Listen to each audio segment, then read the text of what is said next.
दोस्तों नमस्कार, कैसे हैं आप लोग। मेरी चैनल में आप सभी का स्वागत है। मेरी चैनल रंगीन राह है, रोड टू सक्सेस है, रोड टू स्टारडम। दोस्तों आज मैं आपको ऐसा किस्सा सुनाने जा रहा हूँ। वो किस्सा सुन के आप भी अचंभे में पड़ जाओगे। इसलिए पड़ जाओगे क्योंकि कभी आपने सुना है कि किसी आर्टिस्ट ने एक ज़िद की वजह से पूरे दिन की शूटिंग रुकवा दी हो, और सभी कलाकार आए हुए थे, बहुत से बड़े बड़े कलाकार थे, सभी को बैठना पड़ा और शूटिंग वहाँ से पेकअप हो गई। दोस्तों छोटी सी जिद की वजह से अगर कोई आर्टिस्ट ऐसी जिद करे कि नहीं मुझे यही चीज़ चाहिए, या तो समझो कोई किसी को कुछ ये जूते चाहिए, यही सूट चाहिए, यही मुकुट चाहिए, जो भी हो, कोई भी बात हो, छोटी सी बात के लिए शूटिंग रुकवा दे, ऐसा कभी सुना है? लेकिन ऐसा हुआ है। ये किया है किसने वो भी आप जान जाओगे। आपको शायद पहचाने गए होंगे कि अपने राजकुमार साहब बहुत ज़िद्दी तो थे।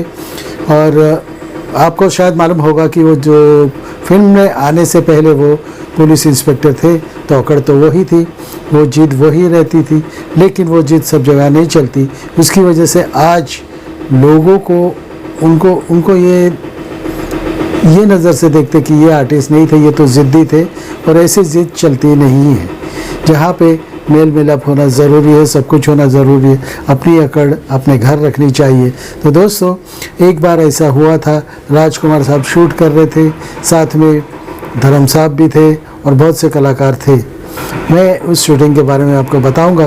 तो रहिए मेरे साथ दोस्तों। मेरी चैनल रंगीन राह में आप सभी का स्वागत है।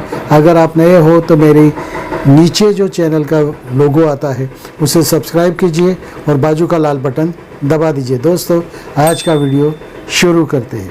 आज का वीडियो राजकुमार के नाम पे, आज का वीडियो उनकी ज़िद के नाम पे।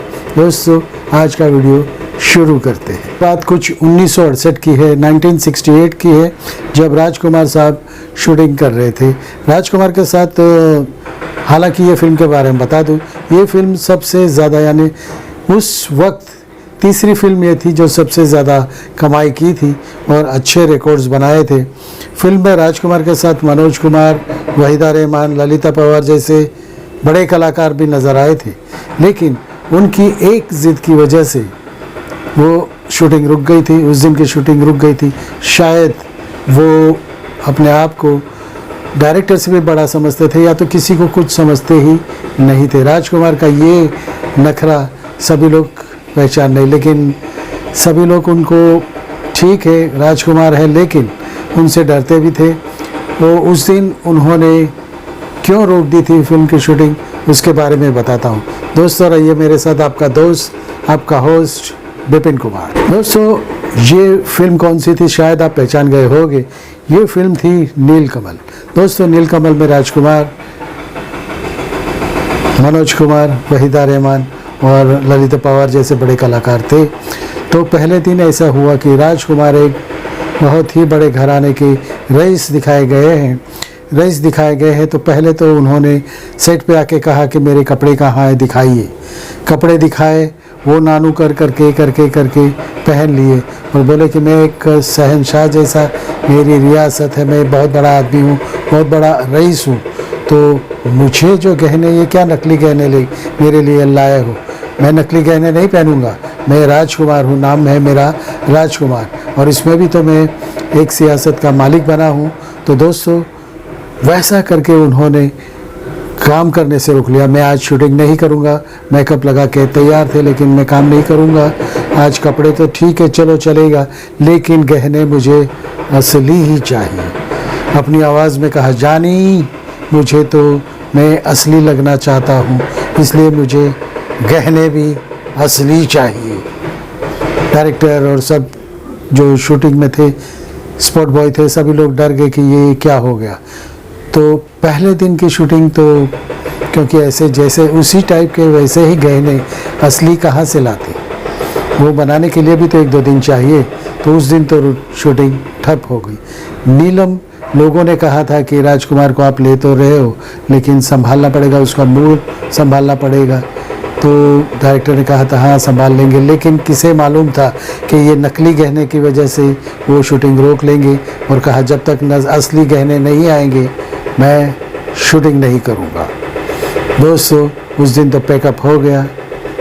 फिल्म थी नीलकमल, 1968 की फिल्म नीलकमल, सुपरहिट फिल्म। राजकुमार और मनोज कुमार और साथ में वहीदा रहमान, ललिता पवार और बहुत से कलाकार थे। दोस्तों ये कहानी जब शुरू हुई लोग तो कहने ही लगे थे कि राजकुमार को लेके आपने बहुत बड़ी गलती कर दी, उसके नखरे कौन उठाएगा। और पहले दिन उन्होंने पर्चा दिखा ही दिया था।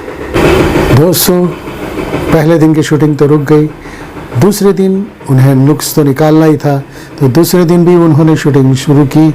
हालांकि प्रोड्यूसर्स ने जाके उसी तरीके से शाम को जाके रातों रात में सच के गहने यानी सच्चे सोने के गहने बनवाए, उनके लिए बनवाए कि चलो आज तो हो जाएगा। दूसरे दिन उन्होंने फिर से नाटक शुरू कर दिया। उन्होंने कहा ये क्या मेरे लिए कपड़े ऐसे हैं, मैं एक रईस हूँ, ऐसे कपड़े मैं नहीं पहनूंगा करके शूटिंग तो रुकवा दी। शूटिंग रुकवा दी, लेकिन कैसे भी नान नुकर करके सब लोग ने कहा कि एक दिन में तो कपड़े नहीं बनेंगे, आप आज शूटिंग कर लो, कल आपके लिए इसी तरीके से अच्छे कपड़े आ जाएंगे।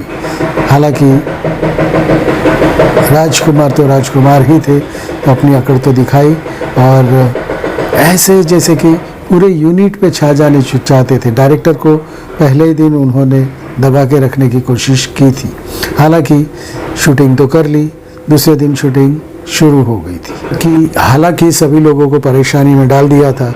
पूरे यूनिट वाले परेशान थे, मनोज कुमार परेशान थे, वहीदा जी परेशान थी। हालांकि वहीदा जी जानती थी कि इनकी आदत ये है, और अगर कोई प्रोड्यूसर या डायरेक्टर थोड़ा कमज़ोर दिखता है तो उसे दबाने की कोशिश करते हैं, और उन्होंने यही किया था। वो भड़क गए थे, अपने रूम में जाके बैठ गए कि मैं शूटिंग करूंगा नहीं, एक भी डायलॉग बोलूंगा नहीं, मैं सेट पे आऊँगा ही नहीं जब तक मेरे लिए असली गहने नहीं लाए जाए। असली गहने लाइए तो ही मैं शूटिंग करूंगा। हालांकि एक पीरियोडिकल फिल्म थी जहाँ पे उस वक्त अब दिखाया जाना था कि बड़े राजकुमार थे राजकुमार साहब, और बहुत ही गहने वहने। तो हालांकि पब्लिक को तो कुछ मालूम नहीं पड़ता कि असली है कि नकली गहने, लेकिन अपनी जिद मनाने के लिए उन्होंने कहा कि मुझे असली गहने ही चाहिए तो ही मैं शूटिंग करूंगा। सब शूटिंग वाले परेशान, हर लोग परेशान, सब लाइट्समैन परेशान, और जो भी कनेक्टेड रहता है यूनिट के साथ सभी लोग परेशान। तो ऐसा कुछ करते हैं कोई कलाकार होते, अड़ियल कलाकार जो होते। हालांकि नाना पाटेकर भी अपनी ज़िद मनाने के लिए कुछ भी हद तक जाते, लेकिन उतने नहीं कि राजकुमार के जैसे ज़िद कर ली कि मैं असली गहने ही पहनूंगा। आनंद फानन में असली गहने मंगाए गए, कपड़े भी अच्छे बनवाए गए, जूते भी उनको नए चाहिए थे, वो राजकुमार स्टाइल के, वो सब जूते बनाए। वो सब होने के बाद उन्होंने शूटिंग शुरू की। तब लोगों की सांस में सांस आई कि ये काम अभी होगा, नहीं तो लोग ऐसे ही मानने लगे कि ये फिल्म शायद नहीं बनेगी। दोस्तों उसके बाद शूटिंग शुरू की। ज़माने में देखे तो फिल्म ने 1.80 करोड़ से यानी 1 करोड़ 80 लाख की कमाई की थी। उस ज़माने में बहुत ज़्यादा की कमाई होती थी, 1 करोड़ कमाना यानी बहुत बड़ी बात थी। हालांकि अब के वक्त में 1 करोड़ तो हर फिल्म बना लेती है, और हर फिल्म करोड़ी फिल्म में गिनी जाती है, और ऐसा ही कुछ हुआ था। और रेटिंग उनको मिली थी इस फिल्म को 6.8 की रेटिंग मिली थी। बहुत अच्छी फिल्म चली थी, गाने बहुत अच्छे थे। नीलकमल जो फिल्म थी उसमें जो भी गाने थे बहुत अच्छे थे। मनोज कुमार के लिए गाने भी बहुत अच्छे मिले थे, वहीदा रहमान जी का भी बहुत अच्छे सीन्स थे, बहुत अच्छे गाने थे। और ये महल के जो भी वादियों में, पहाड़ों में ये शूटिंग हुई थी, तो बहुत खूबसूरत लगती है फिल्म। ये अगर नीलकमल फिल्म आपको देखने मिली तो ज़रूर देखिएगा, और तब याद कीजिएगा कि राजकुमार की अकड़ की वजह से फिल्म 10 दिन पीछे चली गई थी शूट में। हालांकि प्रोड्यूसर्स को अच्छी फिल्म चलने की वजह से ये हुआ, लेकिन प्रोड्यूसर्स ने कान पकड़ लिए कि अब राजकुमार के साथ कभी काम नहीं करेंगे। दोस्तों ऐसे होता है। लेकिन राजकुमार की एक बात मैं भी कह दूं कि ऐसे अकड़ दिखाने वाले को कोई मिल ही जाता है। राजकुमार और धर्म साहब एक बार एक फिल्म की शूटिंग कर रहे थे, साथ में कर रहे थे। तब राजकुमार को तो छेड़ने की आदत है। धर्म साहब बाद में आए तो धर्म साहब को देख के राजकुमार साहब ने कहा कि ये बंदर कौन आ गया। धर्म साहब ने सुन लिया, धर्म साहब तिल मिला गए। धर्म साहब ने तुरंत इधर गले से उनको पकड़ा और उनकी विग निकाल ली। लोगों के सामने उनकी विग निकल गई तो राजकुमार का साहब ठंडे पड़ गए, क्योंकि लोगों के सामने मुझे टकला दिखा दिया।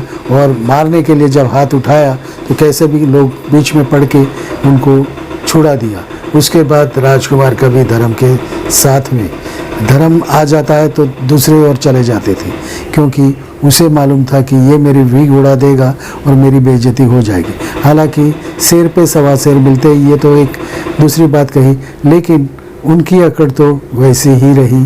और उस अकड़ की वजह से ना उनके बेटे कोई फिल्म लाइन में आ सके, या तो फिर उनको लोगों ने ज़्यादा तकल्लुफ़ नहीं दी, पहचान भी नहीं दी। और फिल्मोग्राफी में देखा जाए तो काजल और थोड़ी फिल्में जो अच्छी की थी, लेकिन ऐसे काम करने से ये बुरी उस पर असर भी पड़ता है, बुरा असर होता है। हालांकि नीलकमल में ये बात जब पेपरों में आ गई तो और पब्लिसिटी हो गई और ये फिल्म खूब चली। नीलकमल आपको देखने मिले, ये फिल्म ज़रूर देखिएगा और मेरे वीडियो को भी याद कीजिएगा कि क्या हुआ था पहले दिन नीलकमल के शूट पे। दोस्तों ऐसी कुछ बातें मैं लाते रहूँगा, आपको अच्छी लगती है, आपको कहानियाँ अच्छी लगती है।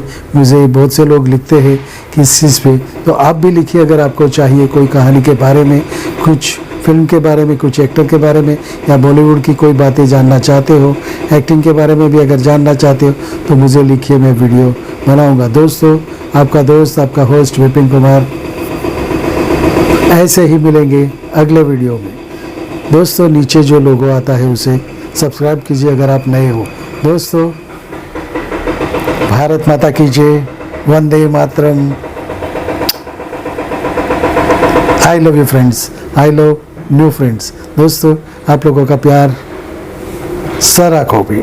Thank you very much.